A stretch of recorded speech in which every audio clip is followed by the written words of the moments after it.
రేవంత్ రెడ్డి గారికి మిగతా మా జిల్లా నాయకులకు ప్రింట్ అండ్ ఎలక్ట్రానిక్ మీడియా మిత్రులందరికీ పేరుపై నమస్కారం. ఒకటి ముఖ్యమంత్రి గారికి మీ ద్వారా నేను తెలియజేస్తున్నాను. జిల్లా వ్యక్తిగా ముఖ్యమంత్రి అయినందుకు మాకు అంత సంతోషం. కానీ ఇప్పుడు మా జిల్లాకి ఏదైనా ప్రత్యేకంగా అన్ని చేస్తేనే పాలమూరు రంగారెడ్డి జిల్లా ప్రాజెక్టు 6 నెలలు చేస్తామన్నారు, నీళ్ళు అందిస్తామన్నారు. ఇప్పటి వరకు పిలిచిన టెండర్లు క్యాన్సిల్ చేసింది. కాలువల టెండర్ 90% కంప్లీట్ అయినాయి. ఆ 10% తొందరగా కంప్లీట్ చేయాలని చెప్పి మీ ద్వారా విజ్ఞప్తి చేస్తాము. జిల్లాకు మళ్ళీ అవకాశాలు వస్తారో తెలియదు. వచ్చినప్పుడు జిల్లా చేయాల్సిన బాధ్యత మీ పైన ఉంది. చేస్తే మీ పేరు చిరస్థాయిగా ఉంటుంది. మేమంతా తెలంగాణ గురించి కష్టపడి మేము జైళ్ళలో ఉండొచ్చినాం, కేసులు పెట్టించుకున్నాం, జైళ్ళలో ఉండొచ్చినాం, కేసులు పెట్టించుకున్నాం, కన్న కష్టాలు పడ్డాం, తెలంగాణ తెచ్చుకున్నాం. తెచ్చుకున్న తెలంగాణ ఆగమవుతుందంటే మేము ఊరుకోలేము. తెచ్చుకున్న తెలంగాణలో నిర్లక్ష్యం వహిస్తుంటే మేము సహించాం. ఏ అభివృద్ధి చేయకుండా నువ్వు మాట్లాడుతుంటే మేము పడం. అభివృద్ధి చేయి, జిల్లాకు ప్రత్యేకత చేయి. 2 నెలల్లో ఏం ప్రత్యేకత చేసింది చెప్పండి. 10% పనులను పెండింగ్లో పెట్టిండ్రు. 2 నెలలు అయింది. నీళ్ళు సముద్రంలో కలిసిపోతున్నాయి. ఉన్న రిజర్వాయర్లను పంప్ ఆన్ చేసి నీళ్ళు నింపుకున్నాం.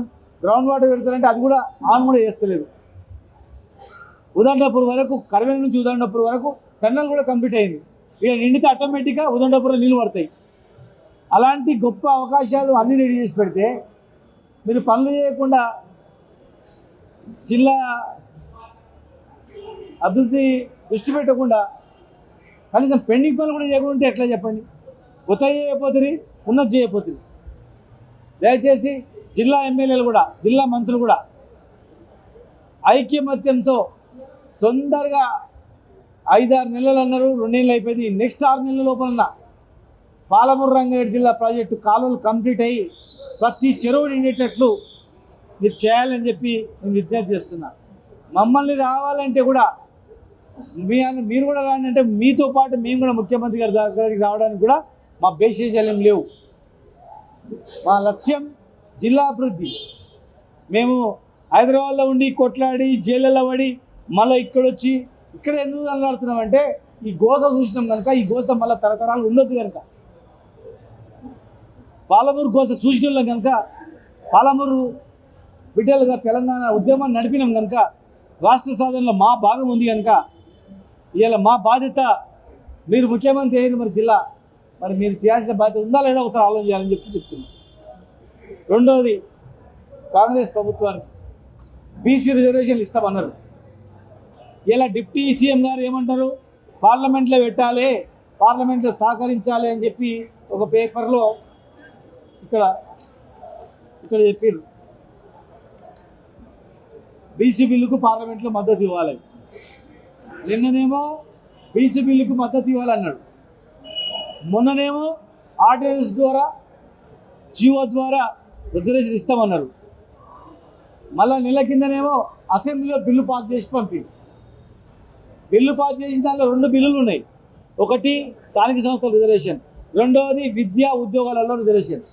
మరి 2 బిల్లులు కేంద్రానికి పంపి ఇలా ఒకటే జీవో ఒకటే ఆర్డినెన్స్ అంటున్నారు. ఇమ్మీడియట్గా 2వ జీవో 2వ ఆర్డినెన్స్ కూడా ఇస్తే విద్యా ఉద్యోగాలకు అవకాశం వస్తుంది కదా. ఎంతోమంది ఇప్పుడు ఎంసెట్ కౌన్సిలింగ్ అవుతుంది, ఇంజనీరింగ్ కౌన్సిలింగ్ అవుతున్నాయి. ఎంతమంది విద్యార్థులకు ఇంజనీరింగ్, ఎంతోమంది విద్యార్థులు డాక్టర్లు అవుతారు కదా. రేపు రిక్రూట్మెంట్లో 42% వస్తుంది కదా. మరి ఈ పొలిటికల్ అసమానతలు పోతాయి కదా. ఇచ్చే అవకాశం ఉన్నదేమో జీవో ఇస్తలేరు. పార్లమెంట్ అంటారు, కన్ఫ్యూజ్ చేసేస్తారు రాష్ట్రపతిని. ఇలా బీజేపీ అధ్యక్షుని కూడా తెలియజేస్తున్నా, భారతీయ జనతా పార్టీ తమిళనాడులో ఎట్లయితే పెట్టినరో తమిళనాడు తరహా పార్లమెంట్లో కూడా మీరు మద్దతు ఇవ్వాల్సిన అవసరం ఉంది. తమిళనాడు మాదిరిగానే చట్టం రాకుండా బ్యాలెన్సింగ్ ఉండాలా, రాజకీయ బ్యాలెన్సింగ్ ఉండాలా.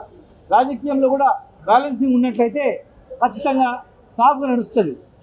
దీని తర్వాత చట్టసభలో కూడా రిజర్వేషన్ కావాలని చెప్పి అడుగుతూ ఉన్నారు దేశవ్యాప్తంగా. కనుక దానికి ద్వంద్వ వైఖరి అవలంబించొద్దు. మీరు ఇచ్చిన మాట ప్రకారం స్థానిక సంస్థలలో 42%తోనే రిజర్వేషన్తోనే ఎలక్షన్ పోవాలి. ఏదో అడావుడి చేసి ప్రజలను కన్ఫ్యూజ్ చేస్తే మాత్రం ఎట్టి పరిస్థితుల్లో మేము ఉపేక్షించలేదు. ఇంకోటి ముఖ్యమంత్రి గారికి నేను తెలియజేస్తా ఉన్నా, మన్నెంకొండ రోపే టెండర్ ఇచ్చినాం. మన తెలంగాణ తిరుపతి అంటారు. దయచేసి ఆ రోపే పనులు స్టార్ట్ చేపియండి. పైన 150 రూమ్లు టెండర్ ఇచ్చినాం, అవి స్టార్ట్ చేపియండి. ఏసీ కళ్యాణ మండపం ఉంది, అది స్టార్ట్ చేపియండి. ఇక్కడ సింథటిక్ ట్రాక్ ఉంది, స్టేడియంలో స్పోర్ట్స్ హాస్టల్ ఉంది, అది కంప్లీట్ చేయండి. బస్ స్టాండ్ ముందర టూరిజం హోటల్, అది ఒక్క సంవత్సరం కూడా ఎవరికి గీయలే, పనులు అవుతున్నాయి. టూరిజం ఆధ్వర్యంలో పనులు అవుతున్నాయి. మీరు కావాలంటే ఫైల్ తెప్పించుకోండి, ఎవరికి ఇవ్వలే, గవర్నమెంట్ ఆధీనంలో ఉంది, అది కంప్లీట్ చేయండి. దానిలో పెద్ద పెద్ద కన్వెన్షన్ సెంటర్లు ఉన్నాయి. తర్వాత టీడీగుట్ట వరకు మేము రోడ్ అయిపోతుంది. టీడీగుట్ట నుంచి అప్పనపల్లి వరకు ఆల్రెడీ ప్రపోజల్ ఉంది. మీరు నిధులు కేటాయిస్తే టెండర్ ఇస్తారు అంతే. తర్వాత మేము ఉన్నప్పుడే టౌన్కు అండర్ గ్రౌండ్ డ్రైనేజ్కు 290 కోట్లు జీవో ఇష్యూ చేసినాం. దాదాపు 300 కోట్లు జీవో ఇష్యూ చేసినాం. మీరు టెండర్ పిలవాలా. జీవో ఒకటే కాదు, మొత్తం సర్వే, ఎక్కడెక్కడ డ్రైనేజ్ పైప్ లైన్లు పోతాయి, ఎక్కడ ఎస్టీపీలు ఉంటాయి, ఏ లైను ఏ డెప్త్ ఎంత అనేది టోటల్ లైన్ ఎస్టిమేట్స్ 2 సంవత్సరాలు శ్రమించి ఆ యొక్క టైప్ డిజైన్ తయారు చేసినాం. జీవో ఇష్యూ చేసినాం. టెండర్ మాత్రమే నిలవాలంతే. దయచేసి దాన్ని కూడా పిలవండి. పెండింగ్ పనులన్నీ కంప్లీట్ చేయండి. మా మీద కోపంతో ఆ పనులు చేయకపోతే మీకే చెడ్డ పేరు. ముఖ్యమంత్రిగా ఉండి ఏం చేయలేదా, శాంక్షన్ చేసిన పనులు కూడా చేయలేదు, మీకే అవమానం, మీకే చెడ్డ పేరు వస్తుంది. దయచేసి మీరు కూడా అభివృద్ధి మీద దృష్టి పెట్టండి. ప్లస్ మీరు మాట్లాడే మాటల్లో కూడా గౌరవం ఉంటే మీకే గౌరవం పెరుగుతుంది. మీరే ఆలోచన చేయండి. ఇక ముఖ్యమంత్రిగా మీరు ఎంత గౌరవంగా ఎంత హోదా ఉంటే మీకే గౌరవం పెరుగుతుంది. మీకు మరి ఎవరు అడ్వైజ్ చెప్తున్నారో ఒకసారి మీరు కూడా ఆలోచన చేసుకోండి. కేసీఆర్ గారిని తిడితేనే ప్రజలు మెచ్చుకుంటారు అనుకోకుండా అయిపోయింది. ఎలక్షన్ అనేది జరిగిపోయింది. ఆ మాయ అంతా అది మీ అధికారం మీద దృష్టి పెట్టండి, అభివృద్ధి మీద దృష్టి పెట్టండి, మన మహబూబ్నగర్ మీద దృష్టి పెట్టండి. మహబూబ్నగర్లో ఉన్నటువంటి జిల్లాలో ఉన్నటువంటి పెండింగ్ పనులన్నీ లిస్టు తెప్పించుకోండి, రివ్యూ మీటింగ్ పెట్టండి. 10 ఏళ్ళ టీఆర్ఎస్ ప్రభుత్వంలో ఏవేవి టెండర్ వరకు వచ్చినాయి, ఏవేవి జీవోలు ఇష్యూ చేసారు మొత్తం తెప్పించుకోండి. అవి కంప్లీట్ చేయండి, మొత్తం కంప్లీట్ చేయండి. ఆపుకుంటా పోయి చేసిన పనులకి శంకుస్థాపన చేయడం వల్ల అవమానించేస్తారు మీరు తప్ప, అవమానపడతారు తప్ప వేరే ఏం లేదు. 2 ఏళ్ళు గడిచిపోయింది. ఇక వ్యక్తిగత దూషణలు బంద్ చేసి అభివృద్ధి మీద నేను దృష్టి పెట్టాలా. నేను ఓ తెలంగాణ ఉద్యమకారునిగా ప్లస్ ఒకప్పుడు మరి నేను ఎమ్మెల్యేగా ఉన్నప్పుడు మీరు కూడా ఎమ్మెల్యేగా ఉన్నారు. ఆ రోజు ప్రభుత్వంలో కూడా ఉండి మేము ఎట్లా కొట్టానో మీకు తెలుసు. మరి రాష్ట్రం గురించి ఏం కొట్టానో కూడా మీకు తెలుసు. మీరే అనేక సందర్భాల్లో ఆ రోజు ప్రస్తావన చేశారు. మరి ఈరోజు బాధ్యత గల తెలంగాణ ఉద్యమకారుని చెప్తున్నా, పాలమూరు బిడ్డగా చెప్తున్నా, దయచేసి అధికారం మీద దృష్టి పెట్టి పెండింగ్ పనులు కంప్లీట్ చేయండి. పాలమూరు ఎమ్మెల్యేల ప్రాజెక్టు కంప్లీట్ అయింది. కేసీఆర్ని తిట్టి, కేటీఆర్ని తిట్టి, అవి ఇవి ఫోన్ ట్యాపింగ్ అని అవి ఇవి అంటే టైంపాస్ చేస్తే ఎవడు నమ్మడు. అవన్నీ అయిపోయింది.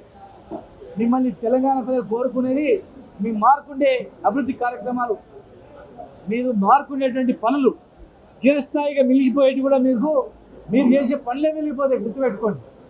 మీరు అడ్వైజర్లు ఏం అడ్వైజ్ ఇస్తున్నారో మిగిలిపోయేటి తిట్లు కావు, కేసులు కావు. అవన్నీ కోపము, బాగా ప్రతీకారాల టైపు అది వదిలిపెట్టండి. జిల్లా అభివృద్ధి దృష్టి పెట్టండి, రాష్ట్ర అభివృద్ధి దృష్టి పెట్టండి. అనవసరమైనటువంటి డైవర్షన్లో పోకండి. నేను ఈ జిల్లా బిడ్డగా చెప్తా ఉన్నా, దయచేసి సమయం తక్కువ ఉంది. ఆ సమయం అయిపోయిన తర్వాత నువ్వు ఆలోచన చేసినా రాదు. ఏం చేసినా ఈ సంవత్సరంలోనే పనులు ప్రారంభం జరగాలి. దాటిందంటే ఉండదు అది. కనుక అవన్నీ బంద్ చేసి కనీసం మన జిల్లాను దృష్టి పెట్టి చేయాలని చెప్పి మీ ద్వారా విజ్ఞప్తి చేస్తాం.